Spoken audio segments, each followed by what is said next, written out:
In 1922, the Shriners were opening their first hospital for children. There are now 22 Shriners hospitals, but their most important feature stays the same, providing expert orthopedic and burn medical care for children free of charge. Do you know a child the Shriners could help? Call 1-800-237-5055. Oh, beautiful, for spacious skies, for amber waves of grain, for purple mountain majesties above the fruited plain. America, America, God shed his grace on thee and crown thy good, oh, with brotherhood, from sea to shining sea. Support those most in need. Call 1-800-899-0089. See how you can help. Technology. It's made the other side of the world seem closer than the other side of town. But you don't live on the other side of the world. You live here. And that's why Media One's been connecting houses to our interactive broadband network here. And here. And here. Because you want to be a part of that PTA meeting without leaving the kids. You want to find out how your local team is doing. Whoa! You want to know what traffic's like. Or maybe you just want to avoid traffic altogether by getting just as much done from home. At Media One, we believe our interactive broadband network is the way that you'll do it. Nice shoes. Media One. This is broadband. This is the way.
Good morning, everybody, and welcome to the historic 100th football game between Beverly High School and Salem High School. I am Michael Bryan alongside Jason Young, and we have been treated to quite a pregame festivity this morning. Oh, very festive. It's a great day. The sun is not out, but no rain. It's relatively warm for Thanksgiving. It's a wonderful atmosphere.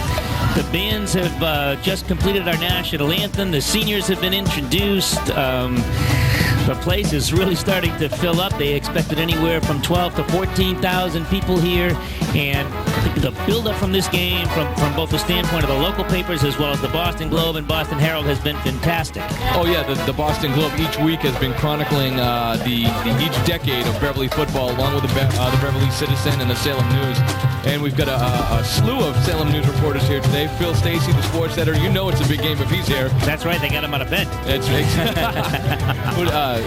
Bill Kaporis is here along with Mike Grenier. So this is a huge game. The fans are jacked up. The players I know are jacked up, and it's going to be an outstanding contest.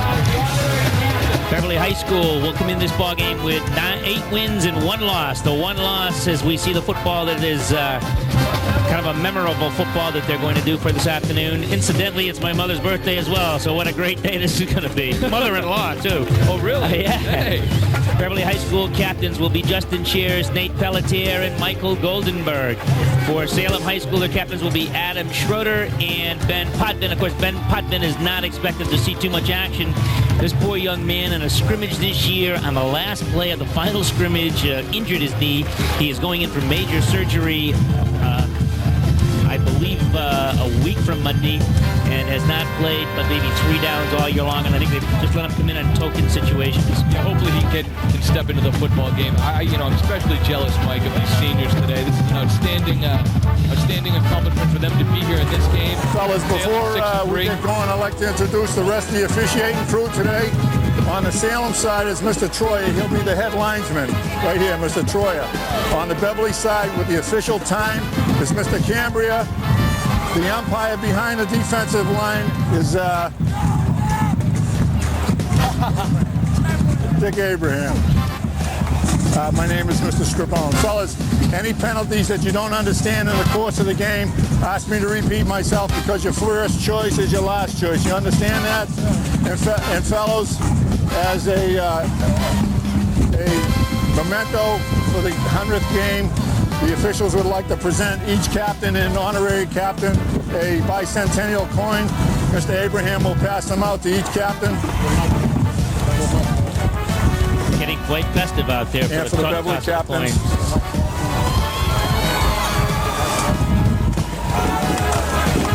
Fellas, on a coin toss, this gentleman here, the honorary captain for Salem, will be calling the coin while it's in the air. Will you be calling for our Beverly on Beverly side? Panaccio of Salem. You'll be calling for Beverly side? You're going to be talking for Beverly. Okay. There's a tail, there's a head. I'm going to toss the coin, Pep. Okay. You call the coin while it's in the air. All right. Okay? You want to call yours? I'll take yours. Call it while it's in the air. Head or tail, nice and loud. Head. Head he calls. It's a tail. Beverly, you won the toss. Okay, what ball would you like to defend? Okay, here's your coin back, Pep. Put your back, swing around, guys. Beverly High School Beverly has won the toss and elects to receive. Fellas, shake hands. Everybody shake hands. Shake hands, Mr. Palonzi. How you doing? Good luck. Beverly High School has won the toss. They have chosen to receive. Jason Young, 9-1. It was 10 years ago, if I'm not mistaken, that you were out on this football field. That is correct. This is our 10-year anniversary, 1988 Super Bowl. We coming into this game, we were 9-0, and I believe Salem was a little bit under, maybe one game under 500, and they gave us a whale of a football game. But that's Beverly Salem, Mike. It doesn't matter what the records are coming into this game. Both teams in both cities are jacked up to play football today. 2 years ago at this football field, Beverly lost a tough ball game 22-21. 4 years ago at this field, they lost 17-13. And again, both games were decided on the last play of the game. Yep. And of course, 6 years ago, they won 6-0 when Andy Riddle ran a 66-yard touchdown run that was about its 8th carry of the season, I think. And we're going to have a treat today, Mike. We got 2 1,000-yard rushers. We got Eugene Moore for Beverly and Matt Horgan for Salem. So it's going to be an interesting day. It's power football on Salem side versus the quickness and finesse of Beverly. Salem will come in with a much bigger lineup than Beverly High School has. Their line at they have 4 players over 230 pounds, so they're going to be a big line. And I think if the weather was poor, we would have expected that Salem High School would have had the advantage. But thus far, no rain. So let's get on here with Adam Schroeder, I believe, will be the man kicking off the football. I got an opportunity to meet him earlier this week, and what a nice young kid. Number 35, the captain of the Witches. Deep for Beverly. In the middle will be Eugene Moore. Here we go. Schroeder's kick is going to be taken by Corey Harrington. He drops the football. It goes over his head into the end zone, and Eugene Moore's going to have to down the football. Matt Amatucci smartly guides him for that, and Beverly will take over 1st and 10 at their own 20-yard line. Whoa, almost excitement on the first play. I blame that on pregame jitters, Mike. Corey Harrington usually has tremendous hands, but... All right, Amatucci will come out of the ball game, and Mike Goldenberg will go in. Beverly High School will start off with Jason Shares as the quarterback. Mike Ventruska, number 51, will be the center. The guards will be Andy Bartlett, number 62, and Mike Smith, number 55. The tackles, Captain Nate Pelletier, number 77, and Jared Sullivan, number 67. Peter Fontaine, Joe Levesque, and Corey Harrington will all alternate at ends. Right now, it's Levesque and Corey Harrington in there. Shares on the first play, rolls to the right, looks to throw, can't do it, gets by one man, hit the 25, the 32-yard line, 33-yard line before he's finally brought down by number 16, Artie Mercier. Justin Shares calling his own number. Good enough for the first Beverly first down. And Mike, what Salem's going to do on defense is run a 5-3, but it's a very aggressive 5-3. They love to bring the linebackers. Number 35, I believe it's Schroeder, and 24, Horgan, will be blitzing all day long. So Beverly's going to try to catch them in some situations. A big line for Salem. Chuck Sterling, Matt Keller, Brad Sano, and Keith Schroeder make up the front 4. This time, Beverly has a wing back to the left side to give up the middle of Goldenberg. He's across the 40 to the 41-yard line. Mike Goldenberg picks up about 8 yards. It'll be 2nd and 2 for the Panthers. Again, the quickness and finesse of the Panthers. And as we've seen all season long, Mike, the offensive line coming off the ball low and hard, and they're going to have to get extremely low on this defensive line for Salem because they are very big. Keith Schroeder, number 78, is 5'8", 255. Number 75, Matt Keller, is 6 feet and 265. Beverly with the wingback Harrison to the top of the screen. He wears number 24. Again, Goldenberg has the football going for the first down, and I believe he's going to have it. Depends on the spot of the football, but he's awfully close. Number 35, Adam Schroeder, just met him at the line of scrimmage. Nice hit. First down for the Panthers. Their second first down of the drive here. They started on their own 20-yard line. And Beverly right now, you know what Beverly's going to do. They're going to try to run Eugene Moore and Mike Goldenberg in between the tackles and a little bit of Justin Shears around the end, and they're doing it to perfection right now. The Witches are coached by young 28-year-old Sean Gallagher in his second year. Beverly with their veteran coach Roger Rosinski. High formation for the Panthers. The give this time is to Moore. He's across the 45 to the 46-yard line before he's stopped there by number 75, Matt Keller. Eugene Moore, number 20, like I said in the pregame, 1,000 yards rushing. He's just had an outstanding year on both sides of the football, offense and defense. In the ball game right now, surprisingly, is Frank Cuna, another fellow who has been out all year long for Salem with a serious injury. Beverly this time splits the back. The wing back comes to the right side. At the bottom of the screen, that's 24 Harrison. The pitch comes to Eugene Moore. He's across the 45, maybe the 46-yard line. Cuna is the man in to make the stop. Playing with a very large brace on his left knee. Keith Schroeder also on the tackle, the 5'8", 255-pound tackle for Salem. Salem High School 6-3. I think they would like to take back their trip to Lynn because they got belted by both classical and English. And their only other loss came to Gloucester, who also defeated Beverly. There's no shame in losing to Gloucester either. No, sir. Great football team. They're the real deal. This time Beverly sends their wingback wide to the left. That's Casey Harrison. The give up the middle goes to Goldenberg, and he's going to be very close to the first down. I think he's got it again as he crosses midfield and gets down to the 47-yard line. Goldenberg running extremely hard in the middle of that line. Andy Bartlett, Mike Smith, Mike Ventruska. And we're going to ask for a measurement, much to Roger Rosinski's displeasure here, as Roger seems to be very unhappy with the officiating, or the head official that time even requesting a measurement. He thought the spot of the football should have been the 46-yard line. Yeah, but what coach doesn't think their team gets a first down? Oh, absolutely. Shares will get an opportunity now to speak with Rosinski and get an opportunity to take a little breather as we see the person. Oh, they've got it by the length of the football. So the Panthers had their third first down, a good drive going. It started at their own 20-yard line. We get a good shot, Mike, of the decals in the middle of the field, the 100, the Panther head, and the witches. A terrific job done by the Beverly Parks and Recreation Department to prepare for this game. Outstanding. You can see the colors at the 50-yard line. Beverly now has Levesque as the end on the left-hand side. He wears number 87. Justin Shares, the quarterback, pitches to Mike Goldenberg. Goldenberg avoids one tackle, still on his feet, around the end of the 44-yard line before he's brought down by number 16, Artie Mercier, and number 28, Frank Cuna. Number 20, Eugene Moore missed his block. It could have avoided Goldenberg from going to the outside. I think he wanted to cut it up a little bit. Let's watch the replay. Watch Eugene Moore, number 20. Missed his block right there. Second down, 2nd and 6. Forces Goldenberg to go to the corner, but got positive yardage. 4-yard pickup for Goldenberg. It'll be 2nd down and 6. The media is here all over the place. Is standing behind us a number of people from the Boston papers. This time Beverly has Harrison to the right side. He's the wingback, 24. The pitch comes to Eugene Moore. Great block from Goldenberg. He's across the 40 to the 37-yard line and going to be very close again to the first down. Excellent block by Mike Goldenberg. Eugene Moore would have been stuffed in the backfield if it wasn't for number 30, lead blocker Goldenberg. Here's a replay. Watch Mike Goldenberg, number 30, with his block here right on the corner. There he goes. Bang. Nice block. Takes him another block from Justin Shears. Excellent job. First down, Beverly. That's the 4th first down for the Panthers. This has been a 43-yard drive thus far in the first quarter. We're 7:13 to play. Beverly sends Corey Harrington the end to the right side. Behind him will be the wingback Casey Harrison. Shares looking over the defense, calling the signals. Here comes the blitz.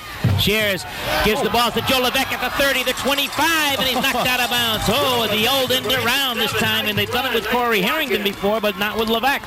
First time we've seen Levesque carry the ball, and number 62, Andy Bartlett, pulls out of his guard spot. Let's watch the replay. Watch 62, Andy Bartlett pull to his right there. Number 62 makes a nice block, and Joe Levesque. Good tackle that time made by Salem's Dwayne Penn, and if you don't know that name, I'm going to tell you who he is. He's a freshman, Scooney Penn's younger brother. All-American basketball player at Ohio State. 6:23 to go. Beverly with another first down. The give this time goes to Eugene Moore straight ahead, and he keeps his feet and gets to the 20-yard line before he's dropped there by Matt Keller. That's a play, Mike, that they've been running all year long with his success. In 55, Mike Smith pulls to his right, seals off the tackle, and it's a quick-hitting type of play, and Eugene Moore takes 2 hands on the football and gets positive yards. Beverly with 5 first downs in this drive. It'll be 2nd down and about 5 at the 20-yard line. Mike Ventruska, number 51, is up over the ball first. He's the Beverly High School center. Oh, we've got motion on Beverly. I think it could be on one of 3 players that time. And we'll hear the call. It'll be... legal motion on Beverly. As much as we want to wait for the official. False start, offense. False start on Beverly. That could be against Jared Sullivan or Corey Harrington, I think, on that play. Well, Jared Sullivan has a momentous task ahead of him. He's going up against number 78, Keith Schroeder. Again, 5'8", 255, and Jared only is about 170, 175 pounds soaking wet. That's soaking wet. So but he's tough task. So far, he's done a good job. Excellent job. All right, Beverly now sends the wing back to the left side. The give here goes to Harrington. He fumbles the football and recovers his own ball. They tried the end around the other way, and two guys missed blocks on that particular play for Beverly. I think they got confused as to which way they were going. Corey Harrington, being the athlete he is, was able to recover the football. One thing we've seen from Beverly all year long is they don't turn the ball over and they don't commit a lot of penalties, so that's kind of unusual this early on. Third down now and 14, and that's the first time that Beverly has run the football in this drive that they haven't gotten positive yardage. 3rd and 14. Is Justin Shears going to look for Harrington on a pass play here? He's got two guys that can catch the ball. Go for it. Shears, this time straight ahead it goes to Eugene Moore, and he gets to the 25, 24-yard line. It'll be 4th down and about 10. 4th and 10. Obviously, they're not going to punt the football, and it's a little too far for Casey Harrison's leg to reach the uprights for a field goal. So they're going to let it all hang out 41 yards. The wind's against it. The flag is now blowing right to left. So Beverly will not attempt the field goal. They're going to go for it. I don't want Casey to kick that field goal to the last second of the game anyway. I know you want that. All right, here we go. 4th down. Salem digging in. Shares. Wants Goldenberg. Throws incomplete. Adam Schroeder had his arms all around Justin Shares as Shares and Mike Goldenberg had a mix-up, and Salem will take over on downs. A good drive by Beverly to start the game, but it stalled at the 25. Stalled. Let's watch the replay. Just backs up into Goldenberg. Here, yep. Yeah, right there. Okay, I think he was looking to fake the ball on a play up the middle to Eugene Moore. And I think Roger Rosinski's now explaining to Michael Smith about something about a block that he may have missed too. All right, here come the Witches out of the huddle. They're going to have Danny Emack, a senior at number 7, is the quarterback. The running backs are 35, Adam Schroeder, 24, Mike Horgan. First play goes to Horgan, and Horgan gets right back to the line of scrimmage, and that's about it. Mike get used to calling Matt Horgan's name. He's the main man for Salem. Rushed for over 1,000 yards last year. It'll be 2nd and 10, no gain that time. Adam Schroeder, the captain, is the fullback. He alternates with Eric Gonzalez. Gonzalez is 5'8" and 210 pounds. Schroeder is 5'6" and 207 pounds. A big blocking fullback. Up over the ball first is Denny Gato. He's the center. The ball this time is given to Horgan. He gets to the outside and is dropped on a great tackle that time by Matty Amatucci. The senior Matt Amatucci, the cornerback, coming up, making the tackle on Horgan. Matty Amatucci, who has been our player of the game a number of times in the past few years, and of course he's remembered. Watch Amatucci just jump right up there and grab this guy by the feet and not let him go. Great tackle by Amatucci. It'll be 3rd and 8. And you're going to have to wrap up Horgan. He's a great running back. Amatucci scored a big touchdown here a few years ago in the Salem game in his first start as a sophomore. Back to pass is Emack. No, he's going to run the ball. Now he throws, looks for Lombard. Got him at the 40-yard line, 42-yard line. A great catch by Craig Lombard. Excellent catch. Craig Lombard, the wingback. 5'6". He stretched to about 6'1" that time. We're all individuals. We want to do different things, go different places. That's why Media One designed an interactive broadband network that lets you be, well, individual. Even people you think would be the same use it in completely different ways. To her, it's all business. Okay, everybody tighten up a little bit. To him, it means learning about the Tyrannosaurus, the Stegosaurus, or the Athinkosaurus. And to him, it's the way to check out the seats. Before committing to the perfect season ticket.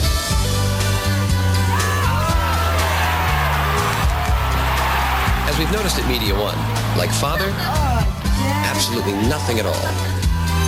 Like son. Media One, this is broadband. This is the way.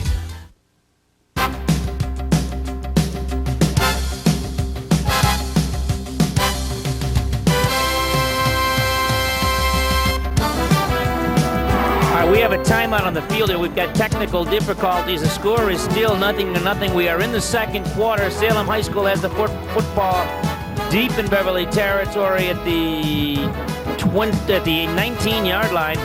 It'll be 3rd down and about 6, I guess, Jason. And this is where we're going to have to be very creative here. Very close and very creative. Do want to make a note that it wasn't, it's a technical difficulty, but the entire stadium is out of power, not just us here at Media One. Well, we understand Mass Electric has been called and that the city electrician is on his way, so we'll just have to operate from here. And the reason why I say that, Mike, is I don't want people coming up to you or I and blaming us for this. All right, Salem now, 3rd down and about 7. Danny Emack is the quarterback. Gonzalez is one running back. He's the first guy. They give Emack now will keep the ball himself, looking to throw. Does throw, and it's complete to Schroeder inside the 5 at the 4-yard line.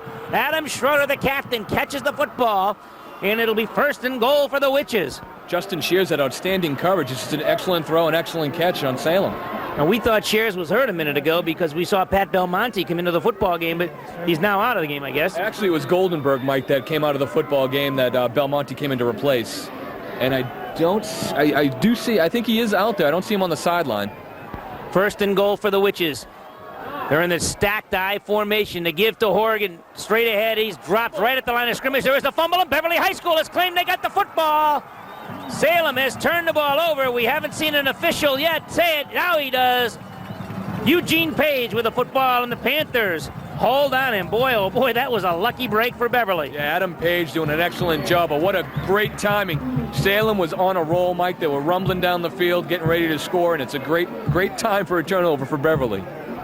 One thing we did learn, though, that young Dan Emack was only in his 3rd game as a starting quarterback and throw the football. Yeah, replacing Artie Mercier, who was suspended by the MIA, but it is active for this football game. The question is, what role, if any, will Mercier play? So far, I believe he's only played defense. Mike, correct me if I'm wrong. That's correct, and he's, I think, been on just 1 tackle thus far.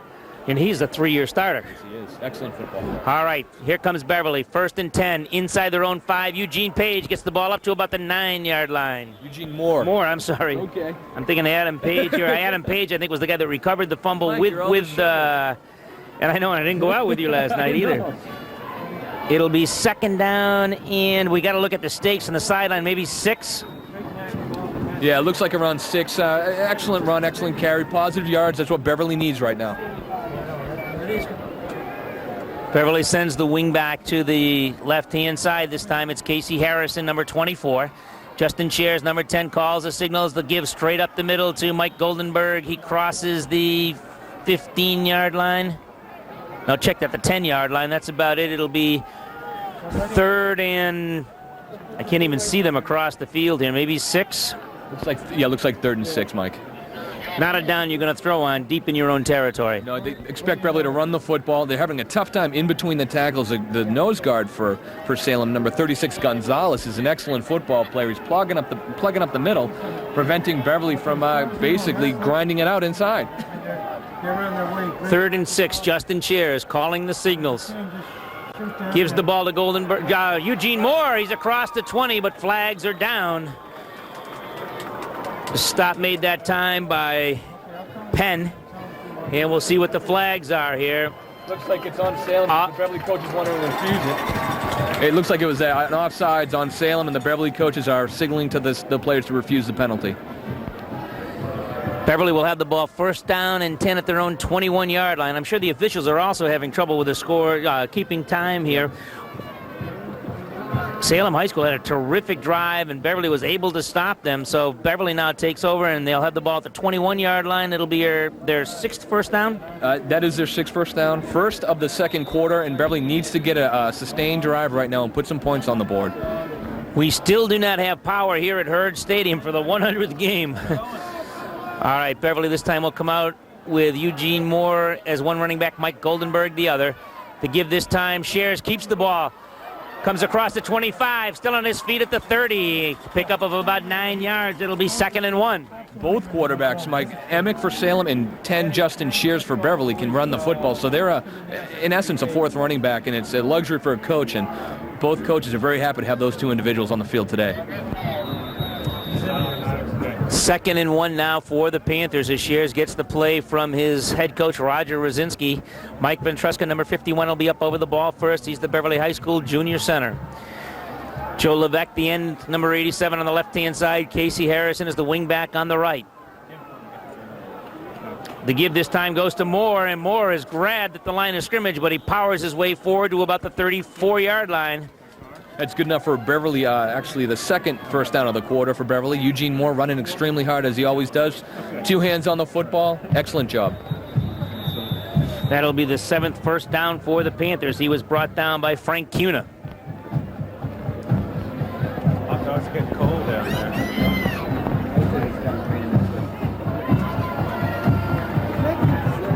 Panthers come out this time with Levesque, same formation. The backs are split. The pitch now goes to Goldenberg. He's going to come around this side. Cuts across the 40 to 45. He's still on his feet at midfield. 45, it's a foot race, and a great tackle by Adam Schroeder. From behind, saves a touchdown, but a great run that time by Beverly's Mike Goldenberg. Mike Goldenberg had a slew of Beverly players out there blocking. The number 10, Shears. I believe 62, Bartlett was out there. Excellent job, excellent run. Number 35, saved a touchdown, Adam Schroeder. Adam Schroeder, the captain of the Witches, saved the touchdown, but Beverly will have the ball 1st and 10 inside the 35-yard line.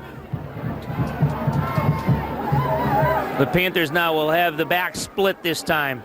Salem showing a 5-man line, maybe 6 now, as one man moves up. Here comes the blitz, but it goes to Eugene Moore. He's across the 30 and down to about the 28-yard line. That's what I'm talking about. When Salem brings their linebackers, they are taking an extreme gamble, and at that time it paid off for Beverly because the blitzing linebackers, I believe it was 35, Schroeder, came in and he's coming in on a gap, and Moore just runs right by him for positive yardage.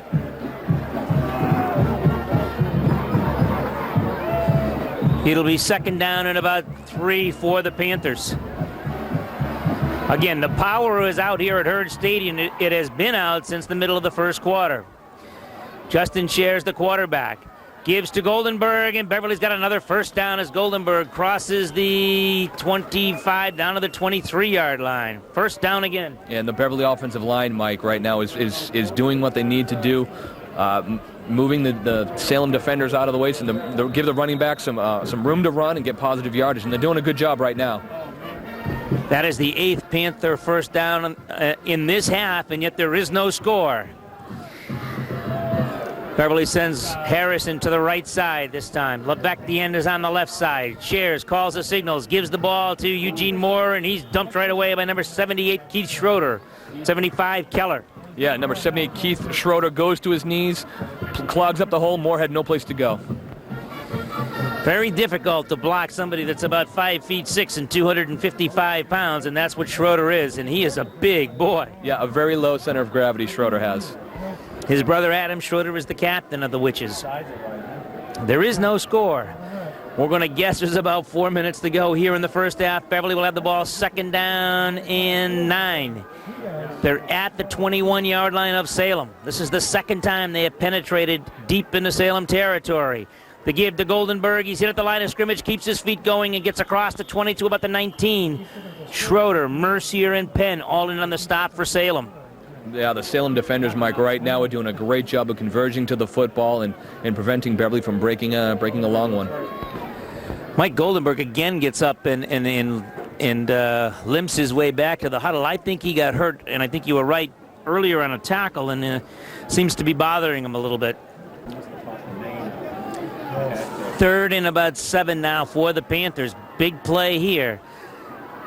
They have not attempted a pass yet. The give is to Moore, and he's dropped at the line of scrimmage, bowls ahead for maybe a yard as Cuna is in on the stop for the Witches. Also in there, Ben Potvin.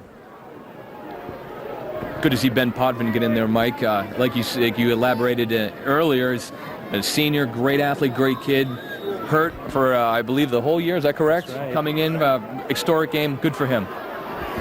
4th down, big play for Beverly. 4th and about 5. Justin Shares calling the signals. He has Harrison to the right side. Fakes one way, looks to throw, has a man open, lets it go to Levesque, and it's over his head that time. Emack was on. We've got a penalty. We've got a pass interference call on Salem's Dan Emack. I'm not sure that was a catchable ball. That ball looked like it was way over Joe Levesque's head. Well, Joe Levesque making a nice effort to get a hand on it, but just couldn't get it, but got the call, and let's see what happens here. Justin Shears had pretty good time to throw the football. It's kind of an unusual pass pattern. You had 3 Beverly receivers. The flag has been waved off. They ruled that the ball was uncatchable, and Salem will take over on downs. And Roger Rosinski is halfway out on the field arguing with the official or trying to get some kind of explanation. I think it was a pretty justifiable call, though, because the ball was over Levesque's head. Salem will take over. 1st and 10, the ball will be at their own 17-yard line, I believe. Let's see where they mark the football.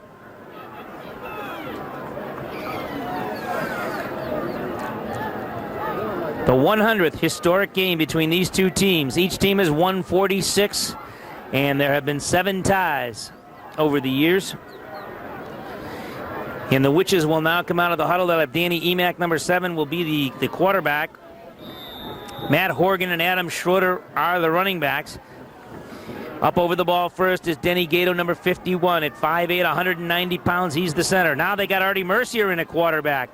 Mercier gives to Gonzalez. No, he keeps the ball himself. Is across the 30. He's breaking all the way. There goes Mercier, 50, 45, 40, 30-yard line.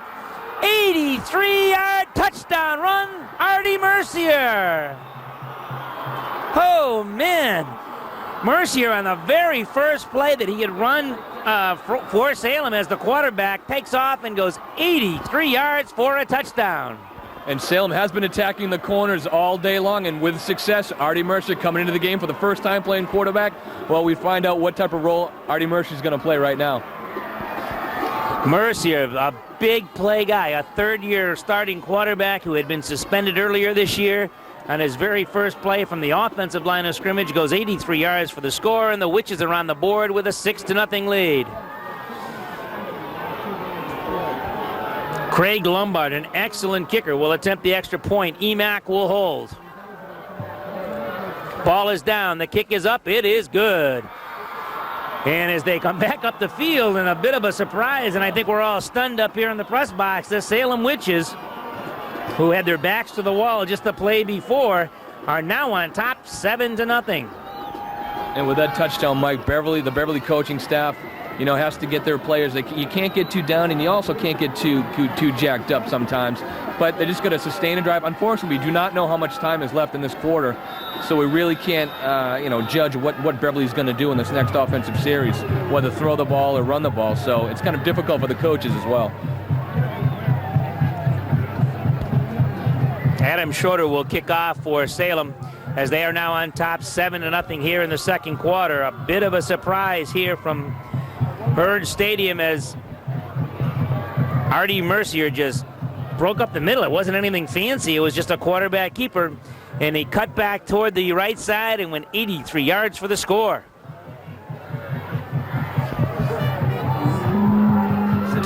Matt Amatucci will be on the far side for the Witches. Eugene Moore will be in the middle, and Corey Harrington will be on the near side at about the 20-yard line. Beverly needs some good field position and to establish themselves one more time. They've had 2 terrific drives and have come up empty. Both drives have seemed like to stall because of penalties and whatnot, but they usually stall around the 20-yard line. They can't in that precious red zone. Here comes Schroeder's kick. It's a short one. Pat Belmonte going after the ball, goes out of bounds at about the 41-yard line, and I think Beverly's going to not ask for a re-kick. That's great field position. Mike, you asked for good field position. You just got it. First down for the Panthers. Let's just see where they spot the ball. I see the referee's foot about the 41-yard line. Again, there is no power here at Hurd Stadium. We are operating on a battery-operated camera in ad-libbing. Definitely ad-libbing. It's what a bad time for this to happen, Mike. The ball is marked at the 40-yard line, so that's where the Panthers will take over. 1st and 10. We have no idea how much time is up. We estimated about 4 minutes before the touchdown run. So here come the Panthers out of the huddle. Mike Ventresca up over the ball first. Andy Bartlett and Mike Smith are the guards. Nate Pelletier, Jared Sullivan the tackles. Justin Shares is the quarterback. Shares rolling to his right, gets a block from Bartlett, coming around the right side, 45, 50, and knocked out of bounds by Dwayne Penn. And there might be a flag thrown there as Penn wouldn't let go of Shares rather. I don't see a flag. Could have been one. Justin Shears receiving an outstanding block by number 62, the pulling guard, Andy Bartlett. Sprung Shears for the first down. Excellent job. That's the 9th first down for the Panthers. They have played extremely well, except for the one play, and have come up empty offensively thus far. They have to have close to 200 yards rushing as a team. And our crack statistician, Mike Grenier, is in attendance, so we'll find out. 1st and 10 for the Panthers. They're at the 46-yard line of Salem. The give straight ahead goes to Goldenberg. He's crossed the 45 down to about the 43-yard line. A pickup of 3 when it looked like he was going to get 0. That's a good thing about Goldenberg. We've seen it all year long. He just runs extremely hard and always gets positive yardage. The Witches are on top, 7-0. We have not had the 2-minute warning yet as Justin Shears comes back to the Panther huddle.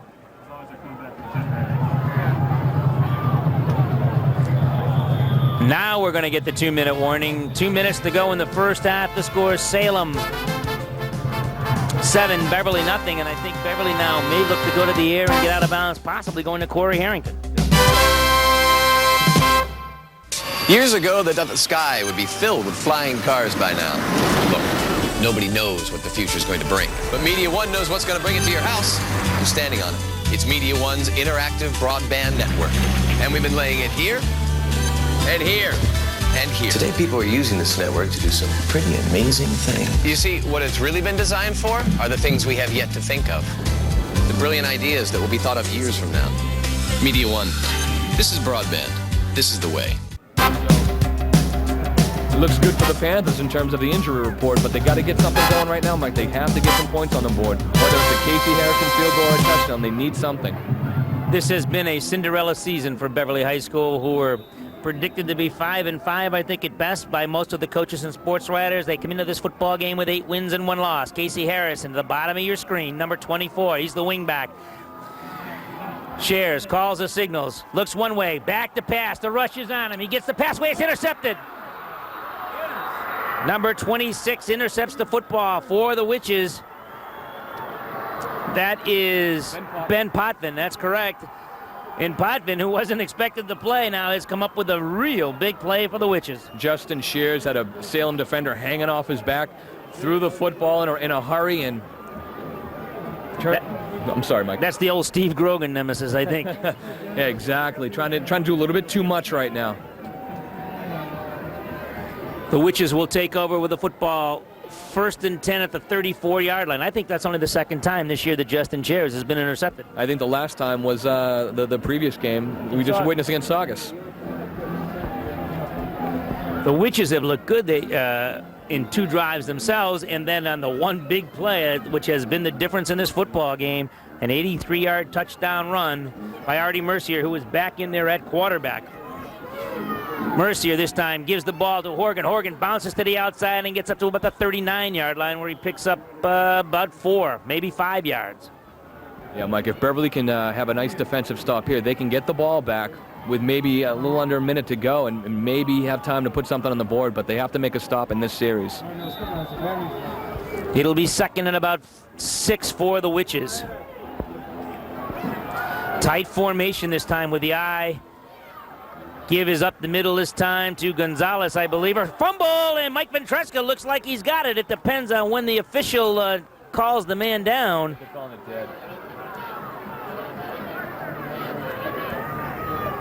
That was Hugh Galligan carrying the football for the first time in the game that time, and they blew it dead, so the Witches will take over, continue to have the ball. 3rd and about a foot to go.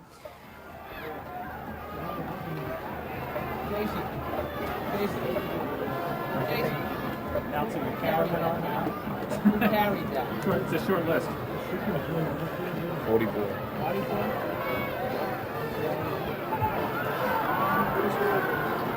First down for Salem. I'm surprised they're keeping the ball on the ground here with their starting quarterback, and I thought maybe they would open it up a little bit and try to pad the lead. Right. Well, they're having a lot of success on the ground. Plus, with Artie Mercier in the game, they can break a long one at any time. So keep the ball on the ground to try to, intercept. Don't risk interception. The give to Schroeder up the middle. He's across the 45 to the 46-yard line. Ventresca, Pelletier, and Nick Grine all in on the stop for the Panthers. Yeah, the Salem Power right now is finding success against the Beverly Speed. So it's Power football winning over the Beverly football team right now. They're just plain and simple getting overpowered. Second down at about 7 now for the Witches. They're in the triple I formation. Mercier keeps the football, comes around the right side. He's at midfield, cuts back, slips, and is dropped down by Goldenberg, but not before he gets to the 45-yard line. And another first down, I believe, for Salem. Salem has just called a timeout, and I believe they've got another first down. Nope, that's the end of the first half. I thought he said timeout. Salem again. We have no power here at Hurd Stadium. And that will do it for the first half. With the score, Salem 7, Beverly 0. This year, more than 2 million high school students will receive something very important. Something only a high school education can provide. The opportunity to become a United States Marine. Don't throw your education away. For more information, call now. Years ago, they thought the sky would be filled with flying cars by now. Look, nobody knows what the future is going to bring. But Media One knows what's going to bring it to your house. I'm standing on it. It's Media One's interactive broadband network. And we've been laying it here, and here, and here. Okay, better not change my shirts. He screams on, we're watching that final. No, I'm not going to watch it. Today, people are using this network to do some pretty amazing things. But they're only using a tiny bit of the network's potential. You see, what it's really been designed for are the things we have yet to think of. The bits of genius, the brilliant ideas that will be thought of years from now. Shh, listen. I think I hear the future coming. Media One. This is broadband. This is the way.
75 years ago, a dream became a reality. A hospital was created where children could receive the expert medical treatment they needed for free.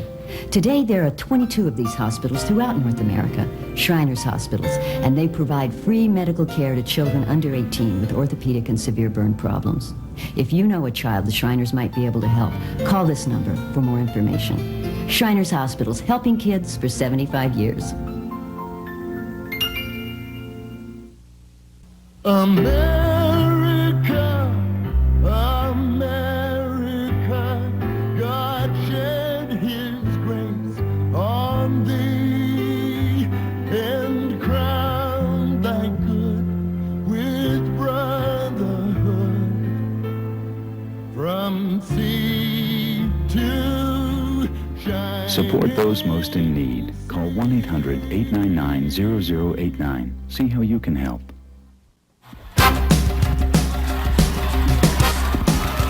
We are back here at Hurd Stadium. We do have some power artificially generated or whatever here by our generators. I am Mike O'Brien. We're alongside Jason Young. And Jason, this has been quite an eventful 100th game.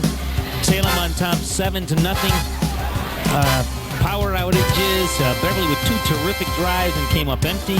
And I guess you got some halftime statistics for us that can kind of bring us up to date. Yes, definitely. On Beverly, we have Eugene Moore with 11 carries for 52 yards, and Mike Goldenberg has 62 yards himself.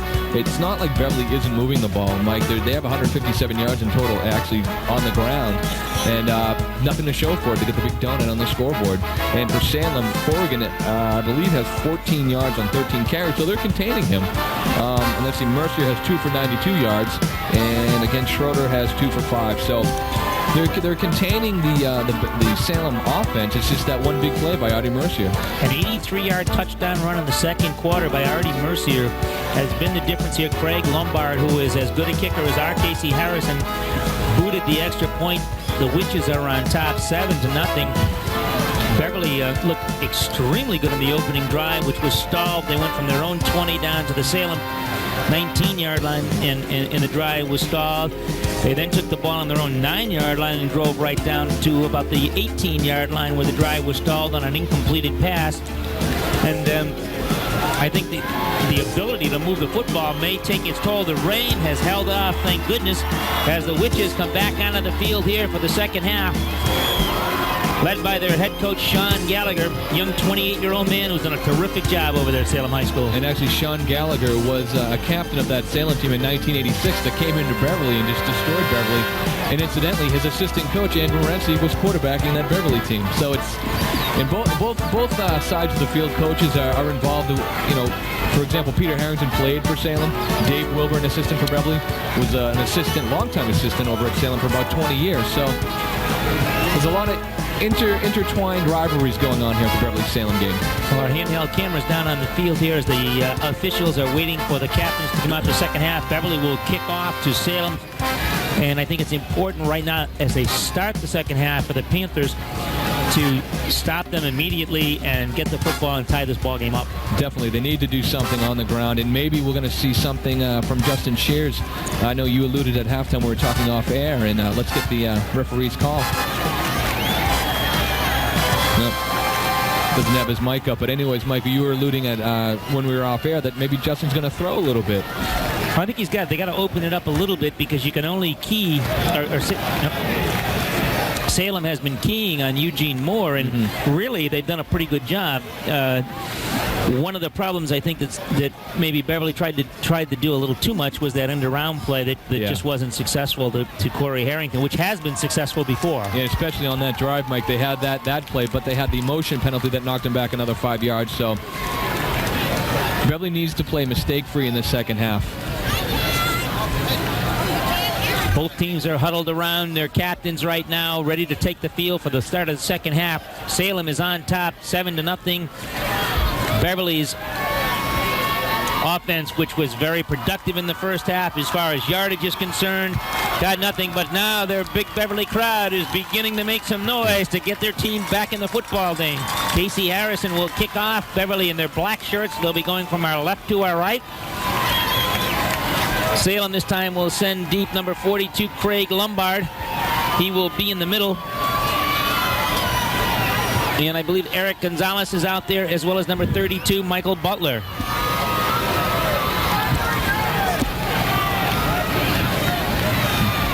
It has been a unique morning. Definitely. And what we hear is that there's power out all over the city, not just here at Hurd Stadium. That's what we hear. And the electrical crews are working their tails off right now, trying to get power restored here at Hurd Stadium. So we've got a generator and we got power. We're the only ones that do. The PA system is down. WSX is down. All right, we're ready to go. Casey Harrison has his arm up. He's ready to start the second half here. The Panthers. Harrison gets a good boot down hard on the ground, picked up there by Schroeder. Schroeder has about the 30, puts two hands on the football and is dropped at the 34-yard line. And gee, big surprise, number 51, Ventreska's getting up from the pile along with 23, Cliffy Ambrose. First and 10 for the Witches now. They're at their own 35, 36-yard line, I think, 37. It looks like they're 37. How many first downs did you say Beverly had in the first half? Beverly, well, let me put me on the spot here, but let me. I believe they had 10, 9 or 10. All right, here come the Witches out of the huddle. Danny Gato, number 51, is the center. He's up over the ball first. They're in a stacked eye to start with. Mercier is the quarterback, and he gives the ball to Horgan. Horgan trying to get to the outside. Shares has got him wrapped down, but can't bring him down. But Goldenberg helps out and drops him at the 40-yard line.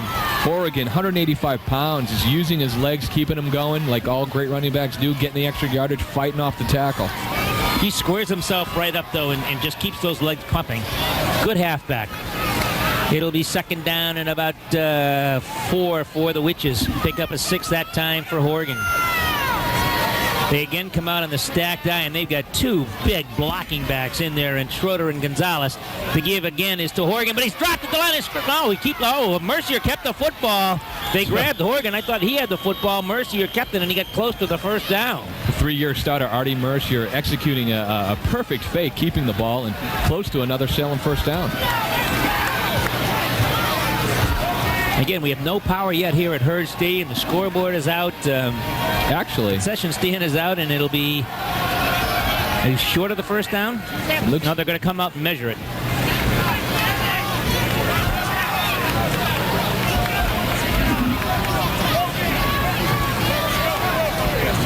And they have got the first down. First down for Salem. First down of the second half.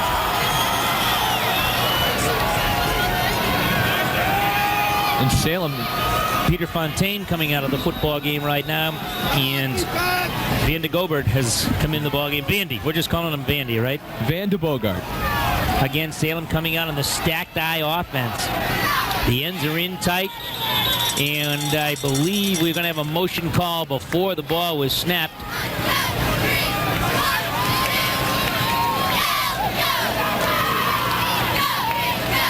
It looked like the first back. We have a dead ball. False start on the offense. Repeat first down. I think the first back was Schroeder was a step too early that time. It'll be first down and 15 now for the Witches. Again, the stacked eye. They look like they're going to keep the ball on the ground. Mercier gives the ball to Horgan. A great tackle by Corey Harrington. Drops him at the line of scrimmage. He may have gotten one. Corey Harrington coming in from his cornerback position, making the tackle, wrapping him up. Horgan's the type of kid you got to get him below the waist or you're not going to take him down. He's just too strong of a kid.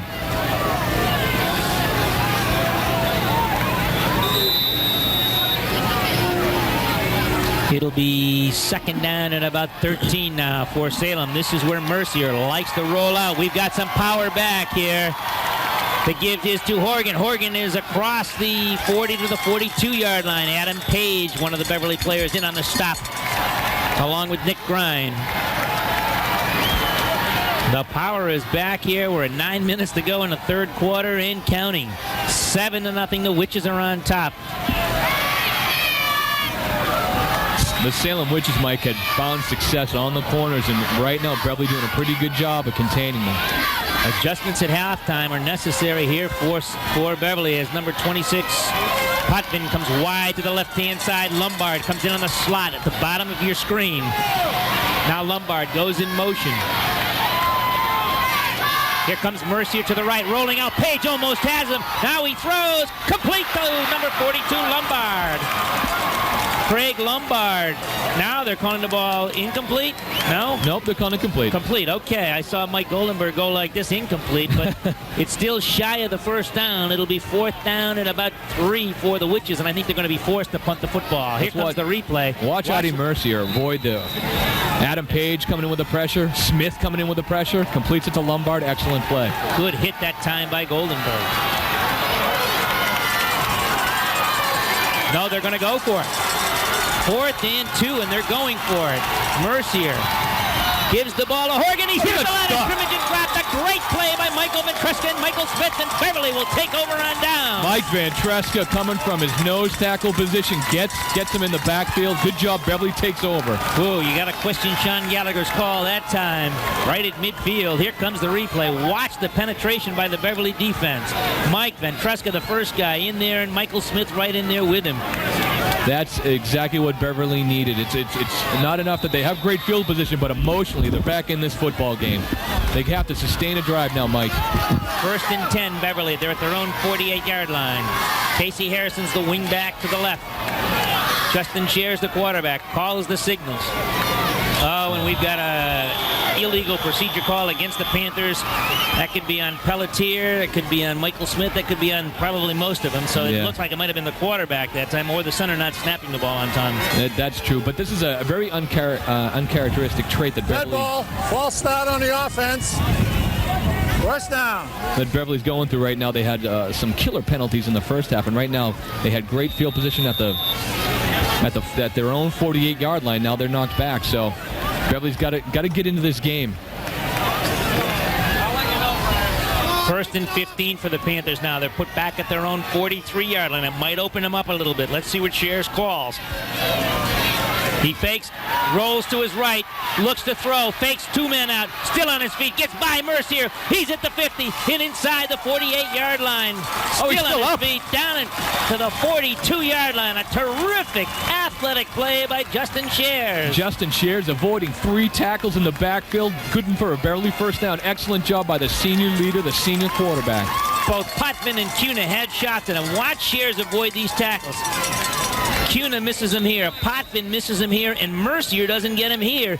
Shares then keeps on his feet and just keeps right on rolling.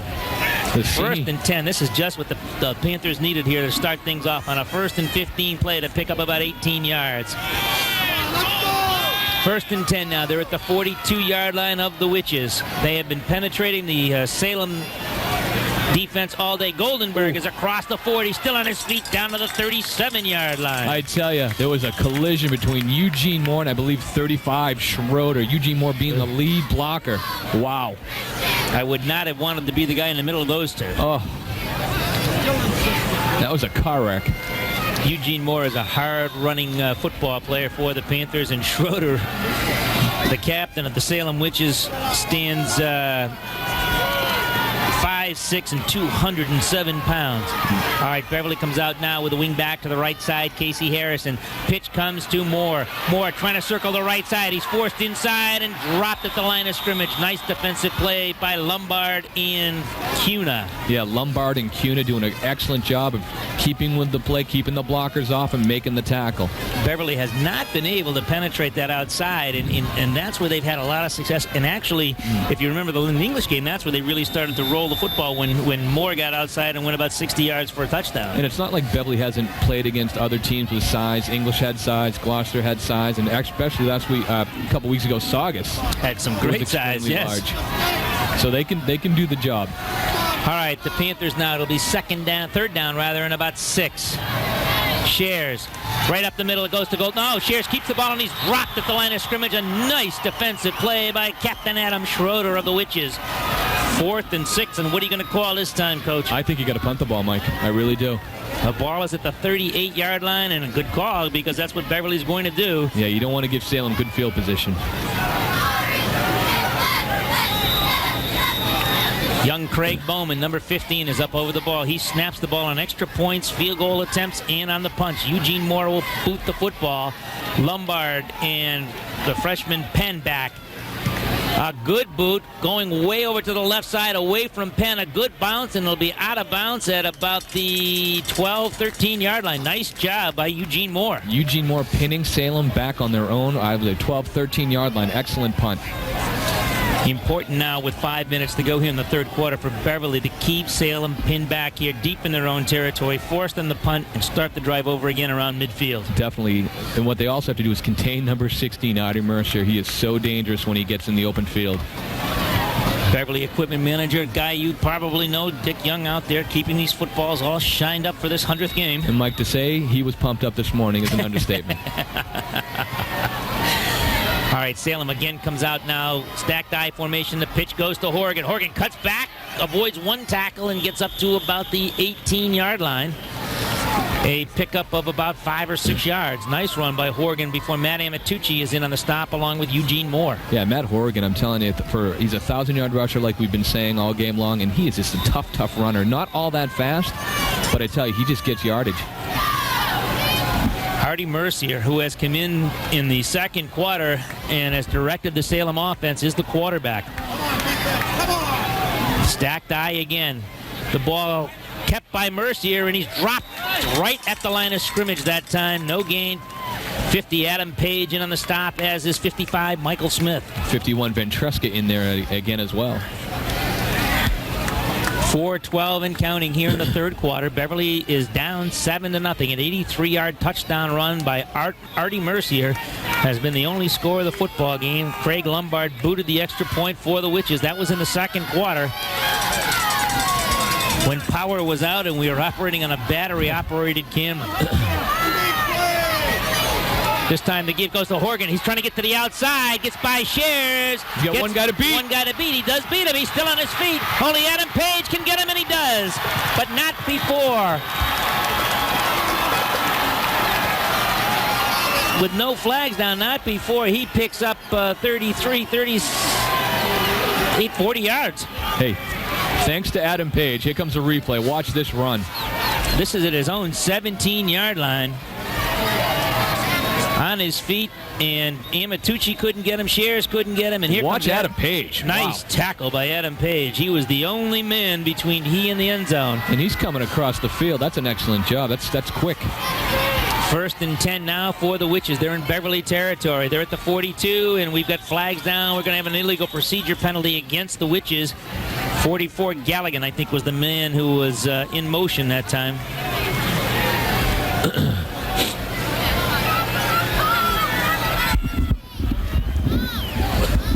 Ball, false start, offense, first down.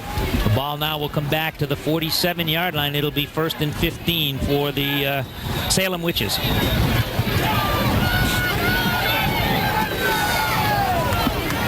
Brad Sano, number 74, is 6'4", 225 pounds. He is the left guard for the Witches. Stacked I formation again. To give, no, Mercier keeps looking to throw. He's dropped. Fumble. And I think Mercier grabbed onto the football. Nice job, Mike Goldenberg. Nate Pelletier in to sack Mercier. We have power again. Happy Thanksgiving. It'll be 2nd down and 24 yards, I think, to go for a first down for the Witches. So now we're going to see Mercier throw the football. Yeah, again, you're going to see Mercier in the open field, which you don't want him in. So this is not all that comforting for the Beverly Panthers. Potvin, number 26, is to the left-hand side. Lombard in motion.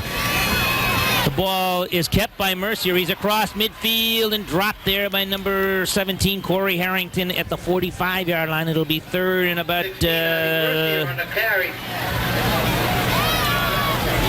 15. And Mercier showing a great burst of speed on that play.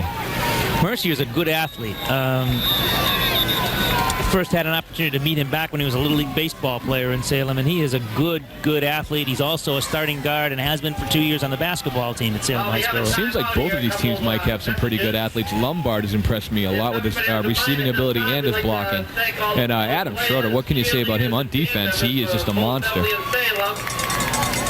Right now, Ann Flaherty's taking a look at Justin Shears. Taking a look at his thigh. So you get a nice appreciation. Our camera crew here back in action. Steve Pike, Tom Blazer, and Dave Gelano. Our production assistants are Michael Gelano and Jacob Pike, and our director and producer is Jim Capillo. I'm Mike O'Brien. Jason Young is alongside here, and we have seen a very good football game. A lot of action, but not a lot of scoring. Yeah, not a lot of scoring, but I tell you, both teams are moving the football. We only have 7 points on the board. Winning number is They're going to call it. green ticket 109. Calling the 50-50 number right now. It's as always a Salem game. It's a extremely large sum of money, so everyone's a little. Even my partner Mike O'Brien searching for his tickets. And I had an orange ticket, so I don't win. All right, here come the Witches. 3rd and 14. The ball at the 45-yard line. They've come out of the stack die now. Mercier gives the ball to Schroeder, and Schroeder's dropped on a good tackle that time by number 51, Mike Ventresca. Ventresca impressing me here in the second half with his defensive play, and looks like Salem's going to punt the ball. Emac comes back in the ballgame, and I think he does do the punting for the Witches. Yeah, good decision on Sean Gallagher. It'll be 4th and 12, and of course now Salem wants to pin Beverly back deep in their own territory. It'll be interesting to see if Beverly goes for a punt. Goes for the punt here and tries to block. Corey Harrington and Matt Amatucci are deep for the Panthers. Emac. Oh! I think Peter Fontaine may have gotten a hand on that football as the ball bounces to the 20, takes a Salem bounce inside the 15 down to the 14. Boy, I'm not all that sure that Peter Fontaine didn't get a finger or two on that football. And Peter Fontaine is coming from his defensive end spot, so he's got the green light to go. Let's see if he got a hand on this. Watch Peter. Watch Emac now. Fontaine's going to come from the top of the screen. No, I don't. Maybe he didn't. This Saturday, it's at Woodman's in Essex. You get your tickets. They're available at the door at 8:30. We had a nice halftime performance by the Beverly High School Band, directed by Raymond Novak and the drill instructor Frank Raffa. Volunteers this time for the high school band. All right, Beverly now will be at their own 12-yard line. 1st and 10. 1:12 to go in the third quarter. Salem showing blitz. Shears looks like he called a change to play at the line of scrimmage and comes straight ahead with a quarterback sneak and gets across the 15 to the 16-yard line. Justin Shears can call his own play. If he sees the middle's open, he just walks to the line of scrimmage, taps Ventresca on either side that he's going to run on, and they go for it. It'll be 2nd and 6 as Justin Shears picks up 4. A job well done to the staff of the Department of Public Works for their efforts in preparing the field. This time Beverly has 2 receivers to the left side, Harrison and Harrington, but this time Shears is going to be dropped for a loss on a great defensive play. That was Artie Mercier in there on the blitz to bring him down. This Salem defense is swallowing up Beverly's run game right now. Brings up a 3rd down. 3rd down and about 6.5 to go. I think he lost, oh no, actually it's more like 8. I think he lost a couple yards on that play. The ball is marked back at the 14-yard line, so the drive started at the 12, so it'll be 3rd and 8. Nice picture of Red Hutt, the Beverly High School athletic director. I'm sure he'd like to run the ball right about now and pick up about 15 yards. Congratulations to Red Hutt and the entire athletic department, Fred Beverly and Salem, for putting on a great show here today. The field looks terrific. They painted the fence. Everything looks great. Well, that'll do it for 3 quarters of football here at Hurd Stadium. The score, Salem 7, Beverly nothing. We'll be back for the 4th quarter after these messages.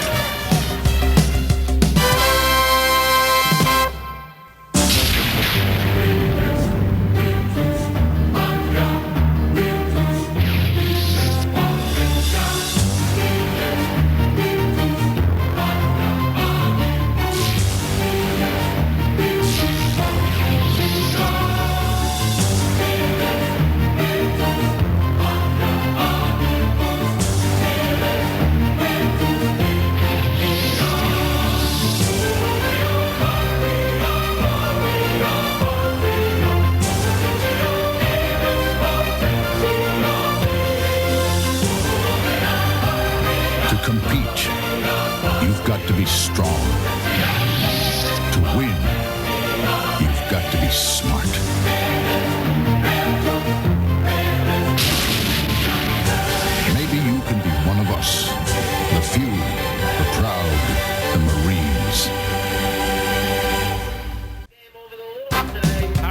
here at Hurd Stadium. The score is 7-0 as you look at our bright lights at Hurd Stadium now that we've got lights back here. 11 minutes to go here as we start the fourth quarter. Beverly has the ball, 3rd down and 8 yards to go. Salem's second quarter touchdown, an 83-yard run by Artie Mercier, has been the only score of the football game. And they say these games are thrilling. Nothing has changed here. Shares, back to pass, looks, throws, knocked down by Schroeder. What a fantastic football game Adam Schroeder is having for the Witches. Adam Schroeder, he's only 5'7", 5'8", but he's wreaking a lot of havoc defensively. If he's not blocking, he's tackling. If he's not tackling, he's knocking passes down. He's also carried the ball on a few occasions and just done a great job for the Witches. Now they're forced to punt the football. Eugene Moore is going to punt the ball, and going back for Salem is number 1, Gusty Tavares, and number 22, Penn. There's a good boot. Penn has it at his own 48-yard line. There is a flag down already. Penn coming to the right side. He's at the 40, trying to get outside and drilled out of bounds that time by number 30, Goldenberg. No, 20, I'm sorry. And let's see what the flag is. But let's see what the flag is here. I'm looking for an illegal block on Salem. No, they're calling the Salem captains over, so it might be against Beverly. It's against Salem. No? Okay. Penalties on Salem. Let's get the referee's call.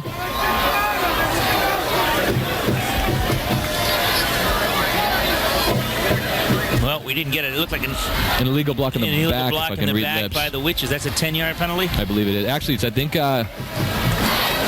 Now, we got a second flag on the other far side of the field, which we're not getting an explanation on right now. If this is a personal foul, Beverly may get a first down. They do, because Justin Shears is on the field, and he's not on the punt team. So I believe Beverly has a first down. Yes. What a break for the Panthers. Let's see if we can get an explanation if he can turn on his... We're going to go on a snap. Now it works. Now it works. I hope he decides to turn that off before the play starts. But anyway, it'll be 1st and 10 for the Panthers at their own 22. He's got his microphone on right now. I don't think he's aware of it. No, he's not. Beverly gets the first down on the penalty. And now we have a timeout being called by Salem. So with all that confusion, we didn't know what the penalty was. It must have been a personal foul, though, because that's the only thing they get an automatic first down on. It had to have been. And right now, that's the second timeout. All right, that's the second timeout the Witches have. They got 3 remaining. I don't think Beverly's taken one here in the second half. No, they have not. And right now, Beverly needs to get something established on the ground. Take a nice look at our crowd here. It's a big crowd here, both sides of the field. Beverly, Salem. That penalty was too many men on the field for Salem.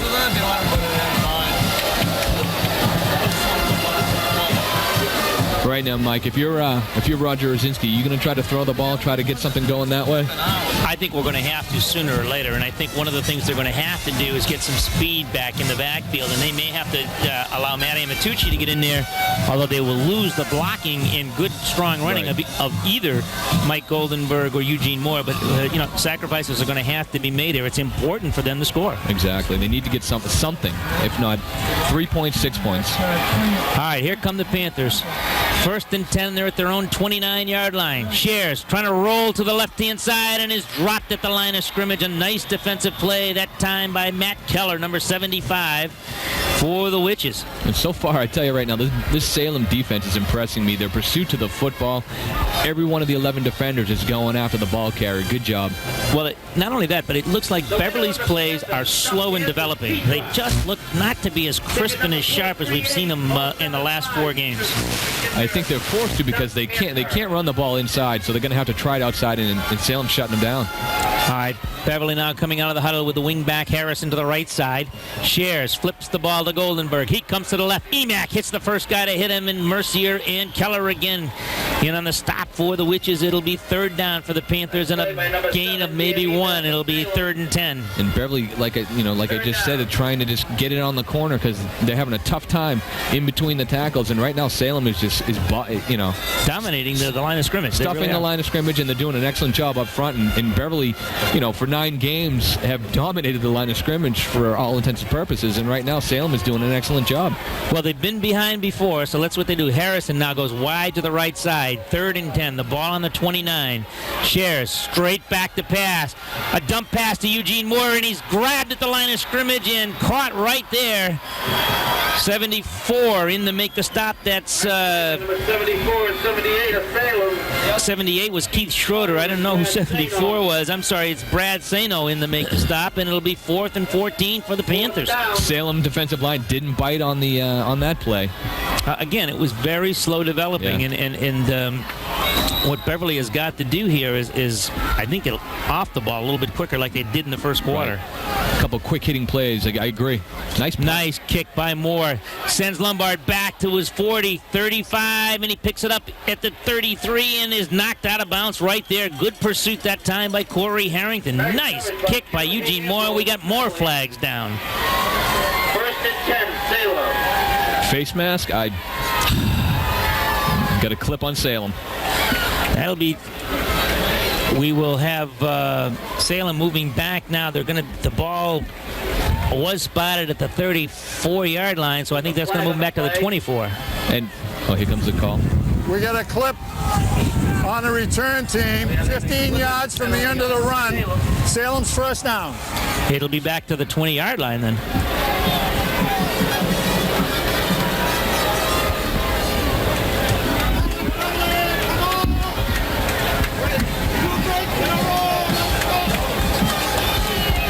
Beverly, Salem starting off on their own 20-yard line. This is an opportunity Beverly has to take of stuffing this Salem offense, getting the ball back, and they desperately need to score.